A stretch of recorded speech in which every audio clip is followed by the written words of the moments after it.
Welcome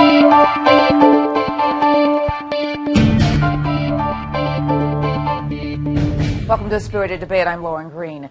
Suicide can be an uncomfortable and misunderstood issue impacting Americans and people worldwide. In the new documentary Bridge End, filmmaker John Michael Williams takes a 5-year journey investigating why 99 teenagers committed suicide in a small British town outside of London. Nobody really knew what was happening. Young people's bodies were turning up in different places, at playgrounds, in parks, at the home. Any decent parent that lived around this area at the time obviously was panicking.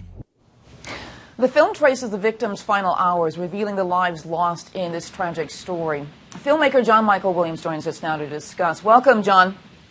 Thank you. Thank you for having me on, Lauren. You know, suicide is the leading cause, the second leading cause of death for young people aged 10 to 24. Were these suicides in Bridge End just different from suicides elsewhere in other parts of the world? I think what's interesting about what happened in Bridge End is that it's not that they were different, but there were enough of them that it shined a light on the issue, and we have started to realize that suicide is contagious. Mm-hmm. In fact, the statistics say if you have a parent, a sibling, a child, a spouse who commits suicide, there's more than a 50% chance that's how your life will end. So it's not that it's different. It's actually what's scary is that it's so similar to what's pandemic in the entire world right now.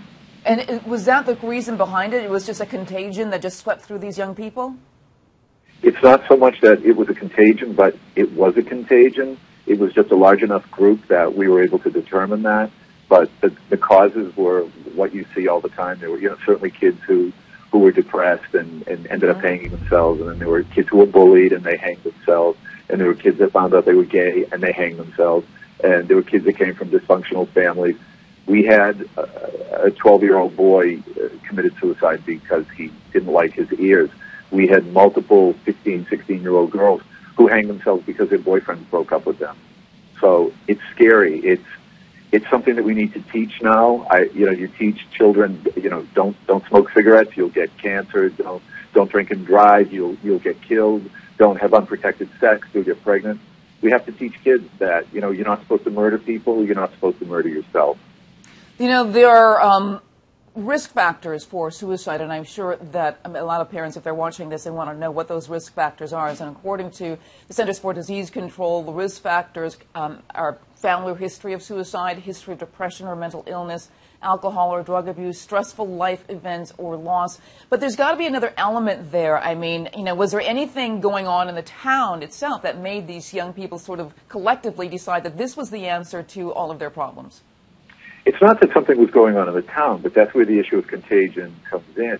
If what ends up happening is if you can relate to someone, if you have something in common with them, if you care about them, and they commit suicide, it's almost as if you've been given permission by that person to commit suicide. So when you're up against it, if you're depressed, or you feel isolated, you think to yourself, well, gee, I really liked Lauren. I could relate to her. If she saw that as an exit strategy, maybe that's my exit strategy.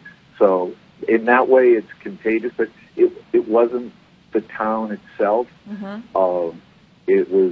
It happens all over the United States.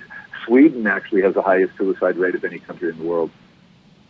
One of the things that articles written about this suicide issue, there's only a town of 90,000, and 99 suicides within about 4 years is a high amount.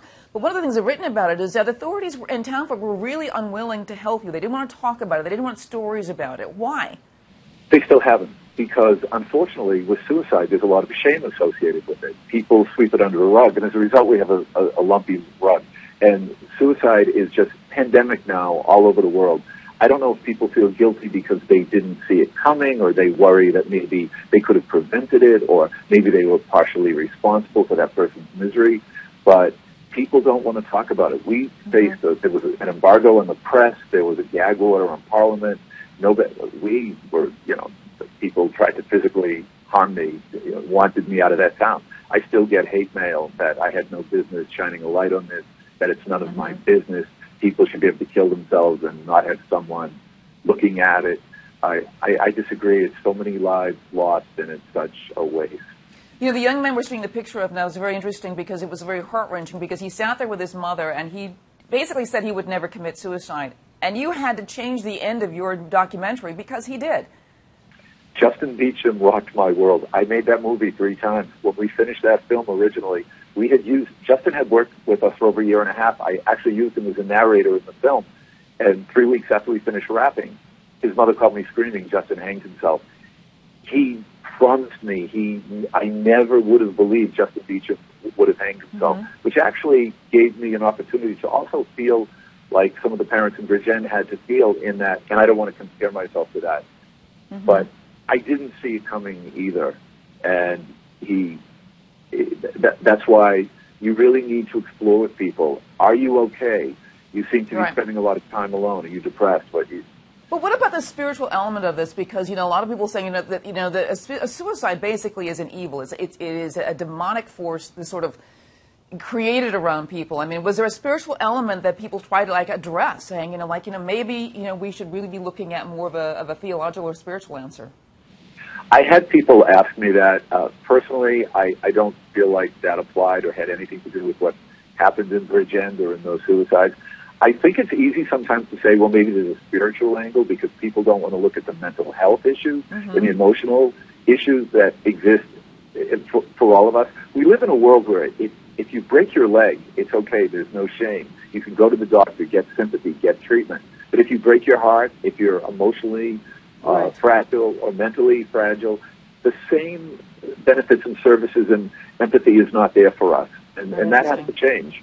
Well, I'm hoping that a lot of people are helped by this film and and really understand that this is a mental illness and that people can get help and that there is a solution to your problems. You don't have to end your life. This is a very, very serious issue. Thank you so much, John, for being with us. Thank you so much, Lauren. And for more on the film, check out bridgeendthemovie.com. I'm Lauren Green, and thanks for watching.